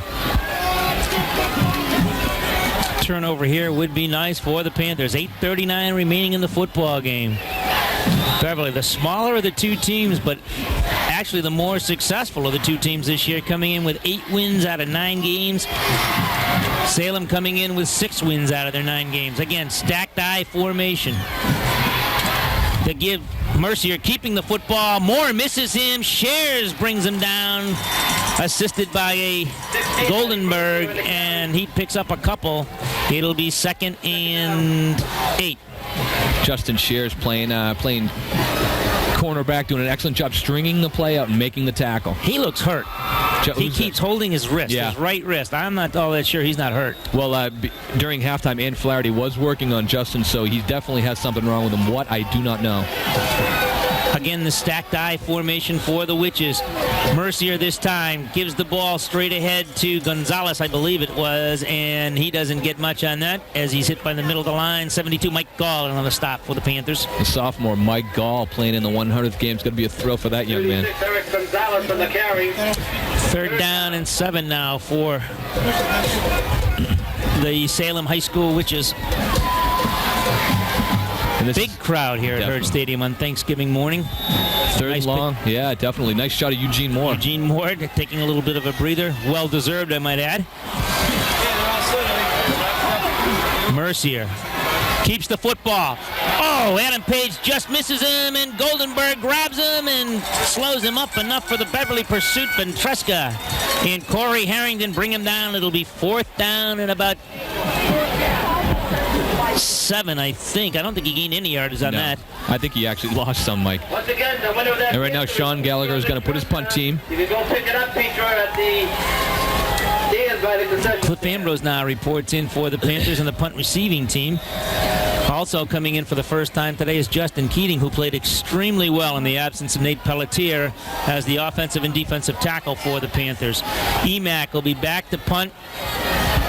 Snap is high, but he gets the boot away, and Amatucci calls for a fair catch and has the football at the 45-yard line, 46-yard line of Salem. Nice job by Matt Amatucci. And Beverly had a punt block on, so Matt did not have a lot of blockers out there protecting him, so it was a great job of securing the football. And the Beverly fans are up on their feet trying to get the Panthers riled up.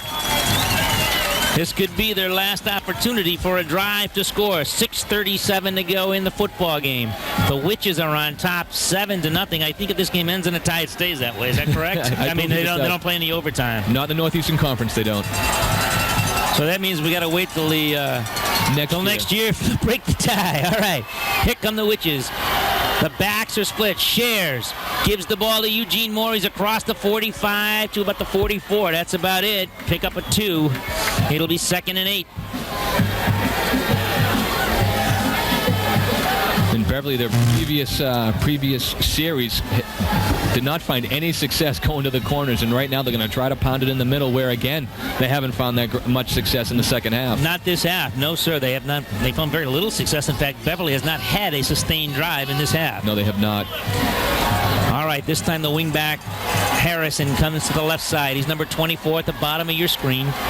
Shares calls the signals. The backs are split. Shares keeps the ball himself, goes to the right side, trying to pick up a couple extra yards, and gets inside the 40 to the 39-yard line before he's dumped there by Cunha and Potvin. Well, these two guys don't have two good legs between them. Are doing a great job for the Witches.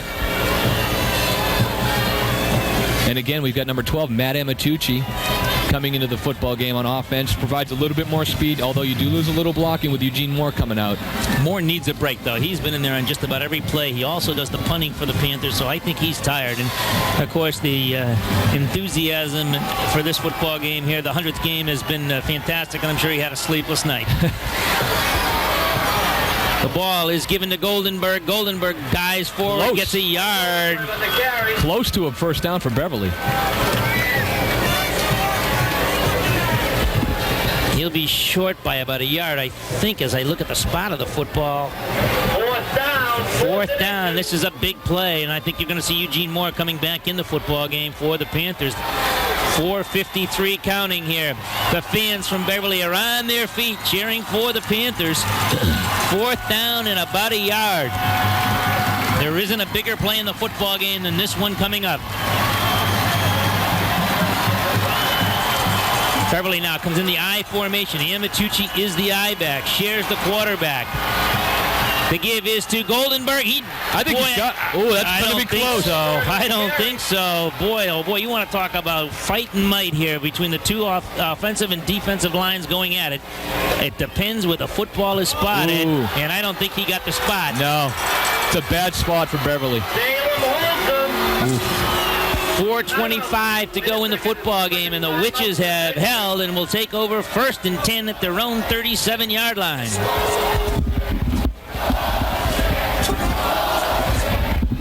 Now they're bringing the chains out for a measurement, but I think this is all fait accompli here.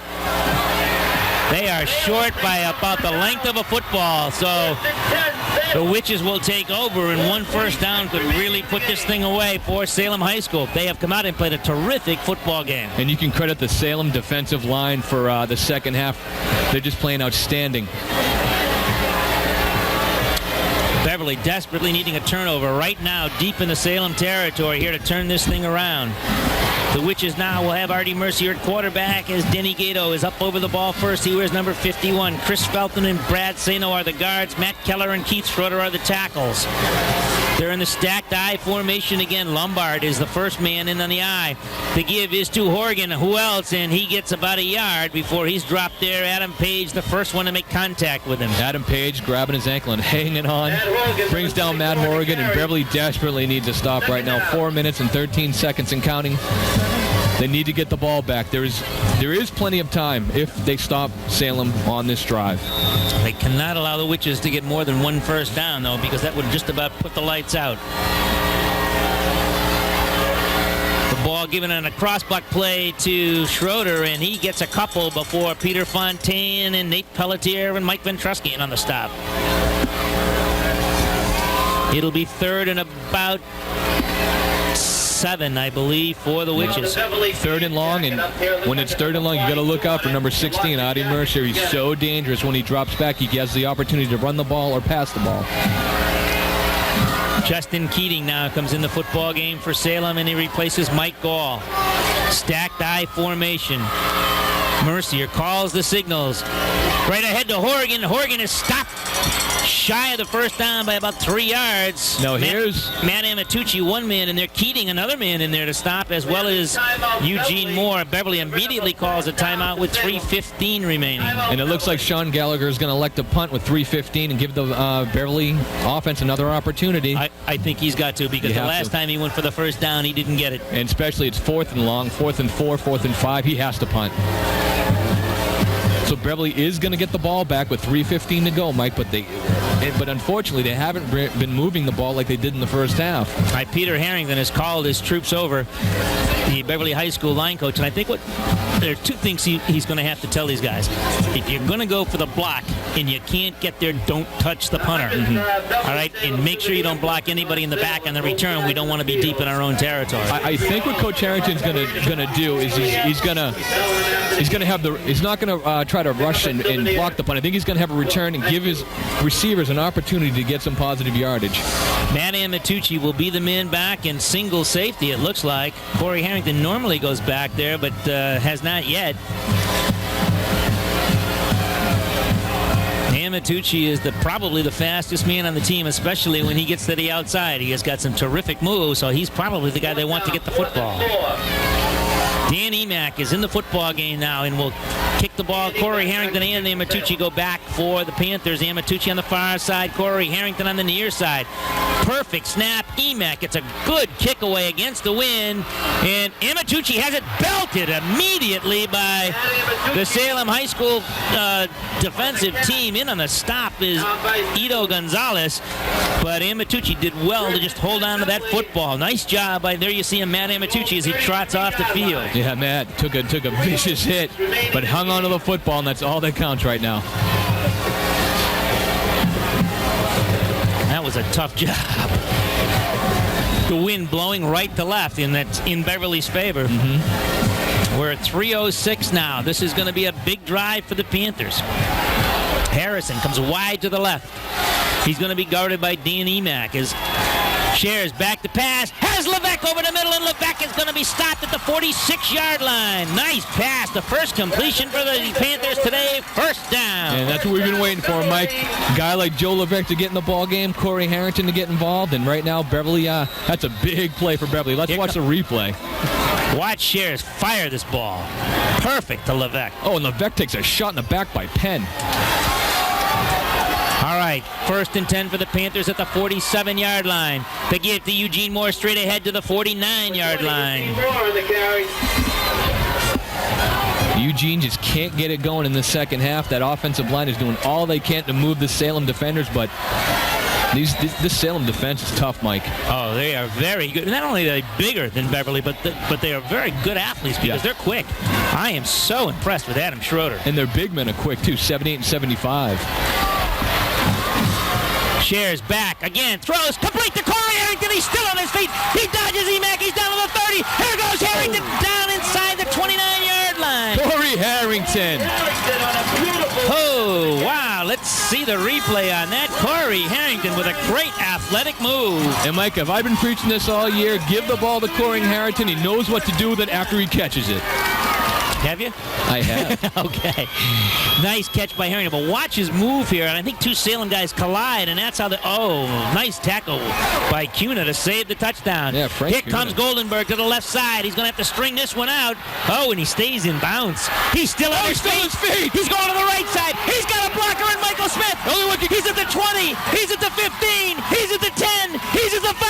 He's down at the 2-yard line. Oh, Michael Goldenberg. Are you kidding me, Mike? Called a timeout with 1:48 to play. Are you kidding me? Mike Goldenberg, what an effort. Starts all the way to the left. Reverses field. Oh, wow. Oh, man. And, I saw his mom before the football game today, and she was so nervous she couldn't even say good morning. There's a shot of Mike Goldenberg. I don't know if we're going to get the replay on that, but that may be the most exciting play of the football game outside of the 83-yard touchdown run. Are you kidding me, Mike? I tell you, Mike Goldenberg, what an effort. What an outstanding effort. Here comes the replay on this. Watch Goldenberg. He comes back. He is hit by Emack there. Comes to the left. Great block by Justin Shares. And watch Michael Smith come to the right side. And Goldenberg is on his horse. 20, 15, 10. Still going. 5 and down to the 2-yard line. And Dwayne Penn, number 22, taking him down, saving a touchdown for Salem. And Mike, I tell you, it doesn't get any more exciting than this. No, it doesn't. A typical Salem-Beverly Thanksgiving Day game.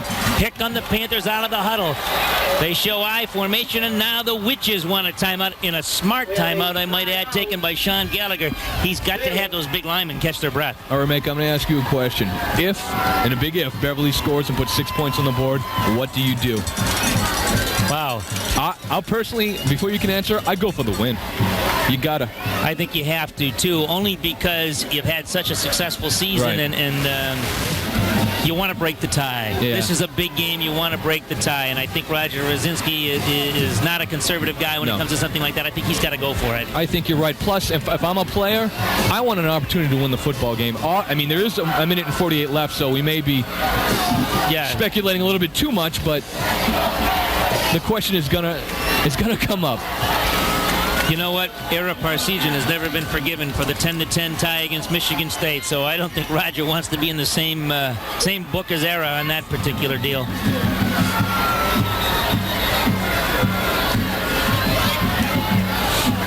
A very nervous Roger Rosinski. He was extremely nervous before the game, and I had enough to talk to him. I mean, I have not seen him like that. And yet I've talked to him before every other game this season that we've done, and that's been the last 8 games that they played, and he was very calm until today. Oh. Here come the Panthers out of the huddle. They're in the I formation. Eugene Moore is the I back. Mike Goldenberg is the first man up. Shares is the quarterback. The give to Moore. He stopped right at the line of scrimmage. No gain. Actually gained about 2 yards, Mike. He's down to the 1-yard line. And Nate Pelletier is down. That is not a good sign. The biggest lineman on the Beverly Panther football team is down, and he, of course, missed the football game with an ankle injury, and I didn't see what happened. Maybe we can see a replay to see what happened at the line of scrimmage. And incidentally, Justin Keating, is coming into the game to replace Pelletier. 77 is Pelletier on the left side. And I guess we're not going to be able to see this. He's down on the field. Ian Flaherty, the trainer. Now let's see if we can see what happens. It looked like somebody fell on his knee, and it was his own player, Andy Bartlett, I believe. Number 62, Andy Bartlett, rolled up on his legs, and wow. Tough injury to have happen here to Pelletier, as a couple of players have now run onto the field to help carry their captain off the field. We've got a minute and 40 seconds to go as Roger Rosinski and Justin Shares, head coach and quarterback, are talking with the official. I think Beverly has 3 timeouts remaining. Pelletier is still down. And you got to remember, Nate's just coming off a pretty vicious ankle injury that he suffered in the Lynn English game. And he is... It's that right leg. It looks like he's walking a little gingerly on it. I don't know if it's a knee or an ankle. Second down and goal. 1:40 remaining. Big Nate's had an outstanding year, Mike. He has. Good captain for the Panthers, but he is, I don't think there's much shot of him returning. He looks like he's in pain. As Ian Flaherty escorts him off, the Beverly High School trainer. All right, the clock is starting now. 1:35 and counting. Mike Ventresca up over the ball. It's second and goal for the Panthers at the 2. The backs are split this time. Goldenberg and down to the 1 and inside the 1, down at the 2-inch line is Eugene Moore. Second effort. Eugene brings it down to the goal line. And Beverly calls a timeout. I think that brings them down to 2 remaining in the football game. We have a timeout, Beverly.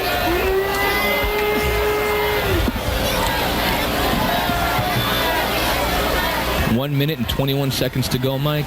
Third and goal. Third and goal. Listen, there's plenty of time for 2 plays. It's just which 2 plays do you use? I think you just try to go straight ahead. With Eugene Moore, there's a picture of Pelletier with Ian Flaherty And looks like he's trying to take his shoe or sock off, so I think that's going to be it for Nate Pelletier. Unfortunately for Nate, senior, last game. Well, he waited to the last minute of the last game anyway. Terrific job, Nate. Here come the Panthers again. Harris in the wingback is to the left. The backs are split. 3rd and goal. Pitch goes to Moore. Left side. He's in. Touchdown, Beverly High School. Eugene. Oh, what a gutsy call by Roger Rosinski. Very gutsy. A pitch. Are you kidding me? Eugene Moore getting the football, racing to the corner, in for 6 points. With 1:16 to play. Here comes the replay. Now, he almost drops this football. He comes around, and I think that's what did it, is he turned the defense around. He turned the one man around that time. Beverly has called a timeout. It is 7-6. Let's see what they do here. Mike, I'm sticking with going for 2. Let your I don't think there's any question about what they're going to do. It's just what player they're going to call to use it. Hey, that's where my man number 17, Corey Harrington, comes into play. The quick pass. Exactly. You might be right. And the fans here to our right, the student body, are yelling "Go for 2," so there's not much question as to what they want to do. Red Hutt now has come over to see Nate Pelletier and congratulate him on a terrific game and a terrific season. Yep. What a way to end it, though, as they're applying ice to his, what looks like his right ankle, the same ankle, I might add, that he hurt in the Lynn English game. Nate Pelletier, a 3-year starter at tackle for Beverly. And they're only 200-pound men. Yeah, I know. Well, we knew this was going to be a good football game. Every Salem-Beverly game comes down to the last play. Here we are, 1:16 to go. The Panthers want to go for 2 and win it. And, of course, everyone is standing here at Hurd Stadium, including ourselves, Mike. Shares has the backs to the left side. The pitch is to Moore, same play. He's in! Moore is in! Nice! He is in for the score, and Beverly goes on top 8-7. The exact same play. They ran for the touchdown. The junior 1,000-yard rusher. Mike Goldenberg just led the blocking along with Justin Shares, and the Panthers are in the lead 8-7 with 1:16 to play. Here comes the replay. Look at the block by Goldenberg. Oh, Levesque, Goldenberg. Moore was not even touched. Eugene Moore was not going to be denied on that. And Peter Harrington, Coach Peter Harrington, is pumped up, hugging his quarterback, Justin Shears. But let's not forget, there's 1 minute and 16 seconds to go. And Artie Mercier is still, remember what happened the last time there was 1 minute and 16 seconds to go here. And like you also said, Mike, number 42 Lombard, their kicker, is very good, so a field goal is not out of the question.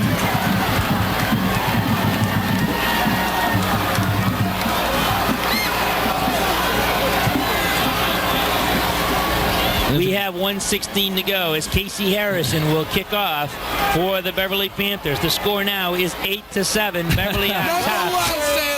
Number one, man. Somebody thinks they're number one, but I wouldn't count my chicken jet. Eugene Moore, good shot of the hero, as we should say.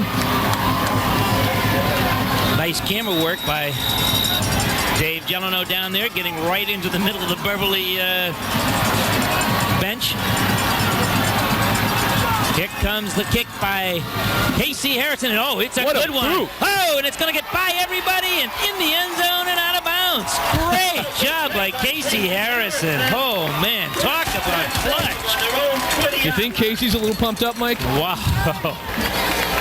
Casey Harrison boots the ball with a wind at his back, a line drive shot that went in and out of the end zone. So Salem now will take the ball over with 1:16 to play. 1st and 10 at their own 20-yard line. I think the game clock we have is wrong because the clock didn't move. It's not supposed to move until somebody touches the football. Oh, that's true. Hey, Mike, thank you. 1st and 10. Thank you for correcting me on that. And they also don't move it on the extra points.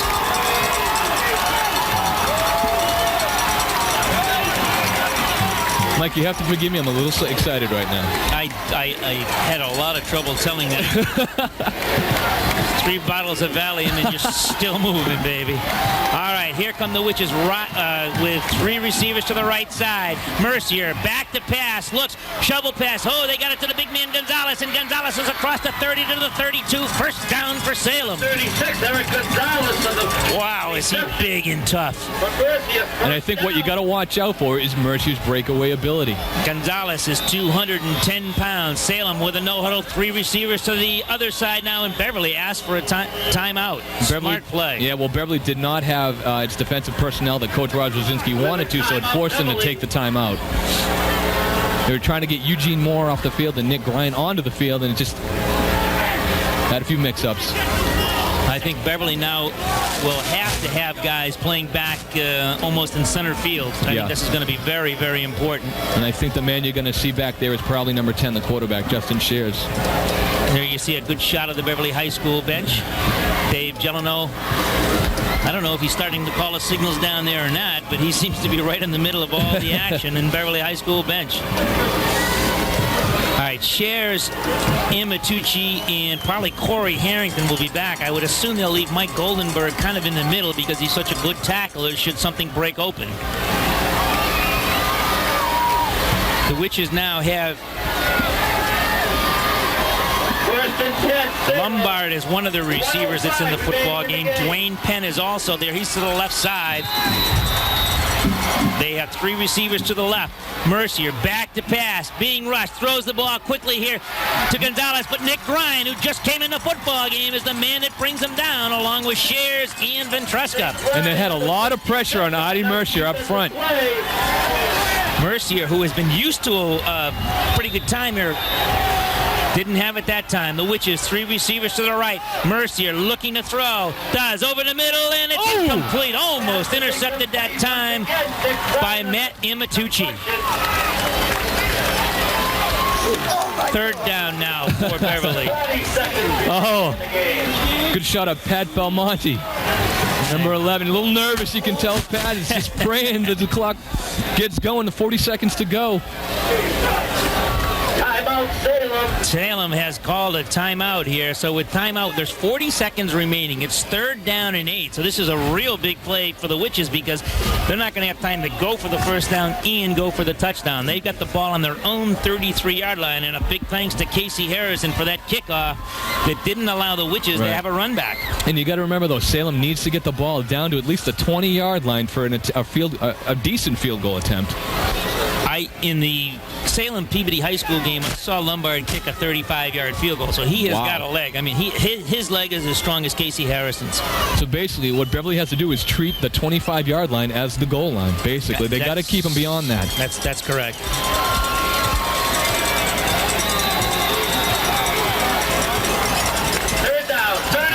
Third down and 8 as Penn comes down to the bottom of your screen. He wears number 22. The 2 receivers to the right side. Quick pass to Penn. They're going to try to break him loose.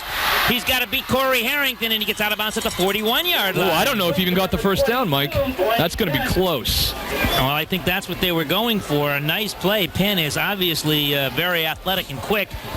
Gonna bring up a 4th down. 4th and about 3, maybe 2.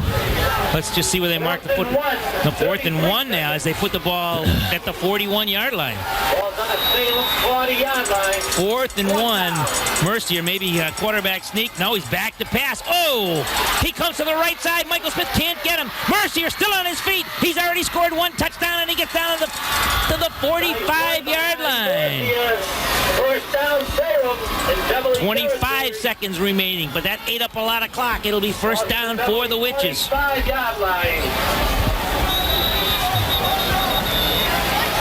They need to get another 15 to 20 yards if they want to hit the replay. Watch this. Who just missed him there? That was Michael Smith just missing him on the left side, and there was a block from behind there that was not called. And you got to watch out. Like we said before, Artie Mercier is so dangerous. You can't forget about the young man. He's a great football player. Salem now has no timeouts left, so they've got to complete the pass and get out of bounds. So Lombard and I believe their left and Chuck Sterling are the guys they usually go to in situations like this, but they got to get the ball out of bounds immediately because they've got to stop the field goal. That's exactly. Right. They got to stop the clock. And they need, like I said, Mike, about 20 yards to attempt a good attempt for Lombard. Well, all the TV stations from Boston that are here have certainly seen a terrific football game. 8-7, Beverly on top. They scored with 1:16 to play and a 2-yard run by Eugene Moore, set up on a beautiful run by Mike Goldenberg. Beverly will have Adam Page, Mike Smith, Mike Ventresca, Jared Sullivan, and Peter Fontaine up front. Nick Grine and Eugene Moore are back as linebackers, and then they got guys way back there. That's Amatucci, Goldenberg, Shares, and Corey Harrington. Quick pass over the middle, knocked away by Jared Sullivan. And great pressure on Mercier. Peter Fontaine, 84. You know, we've talked about him. He's a contained man. He just doesn't let people get outside of him. He's not flashy. He just does the job. That's his and Adam Page's responsibility, is not to allow anything outside of them. And that play, they closed the pocket in on Mercier, pressured him, forced him to throw the ball when he didn't want to. 2nd and 10, 20 seconds remaining. The ball is at the Beverly 45-yard line. We couldn't ask for a better football game. Penn comes to the right side. Mercier back to pass, looking down the middle, throws the football. Intercepted, knocked away by Amatucci. Matt Amatucci almost ended the football game. Matty Amatucci, what an effort. That's the second time he's almost picked off a pass today. What a great job. Watch Amatucci knock this ball down. He almost picked it off.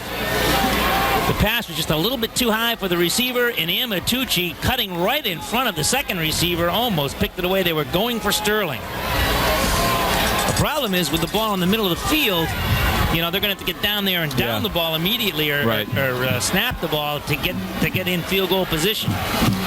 Here it is, 3rd and 10. Which is now send Schroeder to the right side. They may throw a quick pass to him because he's a big, strong guy. No one's on him. Right side. Here come the Witches. Mercier rolling to the right. Rolling. Throws long down the middle. Throwing it up for grabs. It is intercepted by Matty Amatucci. He's still on his feet, the 33-yard line. Matty Amatucci is the star of the day. That's a 3rd attempt, and there's no time left. Beverly has won the football game. Are you kidding me? Matty Amatucci wasn't going to let that one get away from him. Matt Amatucci is the hero of the day, intercepting the final pass of Salem High School. And what a finish to the 100th game. Oh, Mike, I tell you. Here comes the replay on this. And I think, are going to try to get down and see Roger Rosinski and get an interview with him before this football game is over with.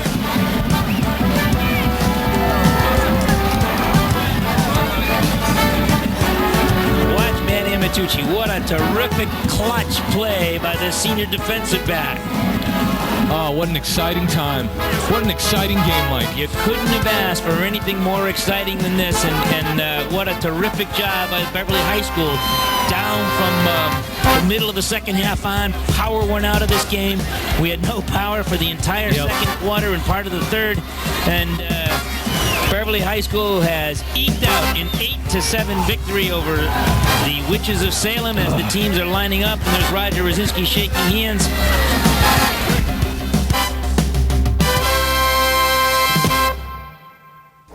Technology. It's made the other side of the world seem closer than the other side of town. But you don't live on the other side of the world. You live here. And that's why Media One's been connecting houses to our interactive broadband network here. And here. And here. Because you want to be a part of that PTA meeting without leaving the kids. You want to find out how your local team is doing. Whoa! You want to know what traffic's like. Or maybe you just want to avoid traffic altogether by getting just as much done from home. At Media One, we believe our interactive broadband network is the way that you'll do it. Nice shoes. Media One. This is broadband. This is the way. We are here with Roger Rosinski, the head coach of Beverly High School. You got the Globe here, you got the Herald here, you got every TV station around. Congratulations. Well, thank you very much. And they should be here because this is a great event. When you play 100 games and you come in 46, 46, and 7, and you leave 47, 46, and 7, you have to be happy. You've got to be very happy right now. This is the first time before a football game this season. I've seen you very, very nervous. Well, I don't know. You know, there's so much hype coming into this game, and you kind of get caught up into it, and you try to push it away as a distraction. But, you know, the main string was run pretty tight this time. Okay, in the first half, you drove the ball very, very well on 2 consecutive drives, 50, 60 yards on each drive, but came up empty. In the second half, you got stopped quite a few times, and then all of a sudden, bingo, things just opened up for you. Well, you know, they were stuffing us, and, you know, sometimes, you know, you're getting your messages from upstairs from Billy and Harry Connaughton, and you're calling the plays because, you know, you're getting stuffed everywhere. And basically what was happening is he was blitzing us, and he was really confusing some of our line blocking, and he was taking away some of our pass plays. And at that point, you know, we knew this was probably going to be our final possession. So whatever we had left, we went to, and the kids did a great job. We hit Joey Levesque on the pass play. We come back, and we hit Corey Harrington. He carries us down a little bit further, and then Mike Goldenberg reverses his field at a sweep and brings us down to the 3. Third down, we finally punch it in, and in the fourth, we got the 2-point conversion. And we walk out of here happy. Goldenberg's play was designed, correct, for him to come to the left and back to the right? Well, you know, we were fighting the clock, and when I saw the play was stuffed, I'm kind of screaming, go out of bounds, because I was saying, save the guys on the truth, and I was saying, you know, save the time on the clock, but he reversed fields, and I think when you look at the camera, we have a kid who's standing over there kind of being a ticket holder and observing the play, and all of a sudden, here comes Mike down the sideline. When you got down to the inside the goal line, you were third down, goal, you'd gone up the middle twice, and then all of a sudden you go to the outside. What created that idea? Well, you know, when you're calling plays on the goal line, don't watch the offensive play. Watch where the defense is lining up. And, you know, we're a power football team, and I'm sure Sean was sitting over there saying, hey, they're going to come right at us. They're going to try and blow us off the ball. And I just looked, and they weren't really trying to contain us to the outside. So we just went to a pitch. And it was the same play for the extra point as well? It was the same play, but what we did is overshifted it back so you get a little bit more, you get an extra blocker over there. Who did a great job, Goldenberg. Excellent job. Congratulations. The 100th game, Roger Rosinski, the head coach of Beverly High School, winning this football game on Thanksgiving Day in the last minute and 16 seconds, 8-7.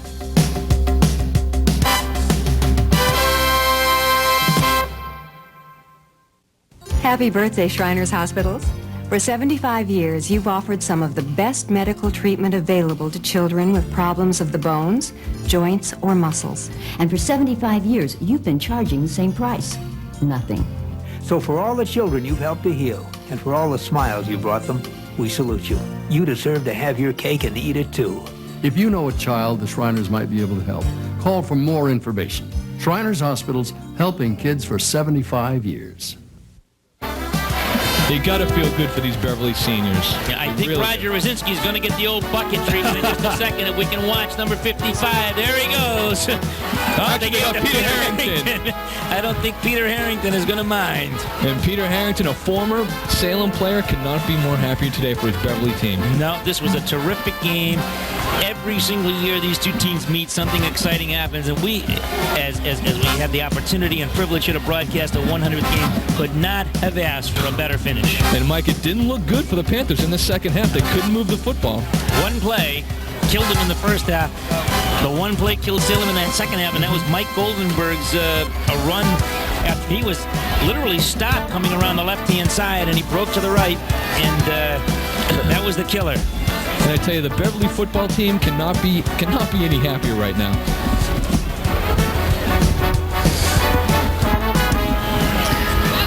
Well, that should do it here from Hurd Stadium. What a terrific football season, Jason, for Beverly High School. 9 wins, 1 loss. You take 1 quarter away, and I think they could be the team in the Super Bowl. Definitely. I mean, they're 9-1. They haven't been 9-1 since 1985, Mike, when they won the Northeast Conference. So this Beverly team, like you said before, were underdogs coming into this season. They were predicted to be in the middle of the pack. They're 9-1, outstanding football team, outstanding football game. I'm just excited. I can't contain enjoying myself. I can't tell.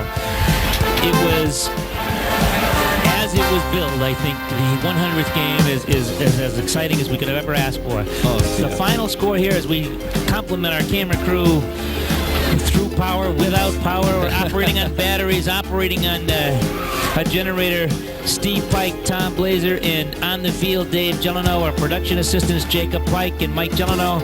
Our director, producer, and boss, who's warm in the truck as usual, Jim Capillo. For Jason Young, I am Mike O'Brien for BEV TV Sports. The final score again, Beverly High School 8 and Salem 7.